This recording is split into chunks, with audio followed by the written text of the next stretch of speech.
Praise lord. మన రక్షకుడును యేసుక్రీస్తు అతి పరిశుద్ధ నామములో అందరికీ శుభాభివందనములు. ఈ దిన వాగ్దానం, యెహోవా యెహోషువకు తోడై ఉండెను గనుక అతని కీర్తి దేశమంతటను వ్యాపించెను. యెహోషువ గ్రంథము 6వ అధ్యాయము 27వ వచనము. దేవునికి స్తోత్రం కలుగును గాక. ప్రియ దేవుని బిడ్డలారా, దేవుడు మనల్ని గణపరుస్తాడు.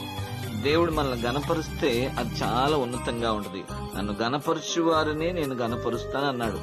యెహోషువకు ఎందుకు ఇంత ఘనత వచ్చింది, అతని కీర్తి ఎలా వ్యాపించింది అంటే, గమనించాలి, దేవుడు ఆయనకు తోడుగా ఉన్నాడు. ఈ రోజు మనకు కూడా దేవుడు తోడుగా ఉంటాడు. ఖచ్చితంగా మీకును దేవుడు తోడుగా ఉంచాడు. ఆయన తోడుగా ఎప్పుడు ఉంటాడు అంటే, ఆయన వాక్యానుసారం నడుచుకున్నప్పుడు తోడుగా ఉంటాడు. అప్పుడు మనం కూడా గణపరచబడతాం. అటువంటి గొప్ప కార్యం దేవుడు జరిగించును గాక. ఆమేన్. తండ్రి నీకు వందనాలు. మరి నాయన, మమ్మల్ని కూడా గణపరచువాడు నీవే. అటువంటి కార్యం జరిగించమని అడుగుచు యేసు నామములో ప్రార్థిస్తున్నాం తండ్రి.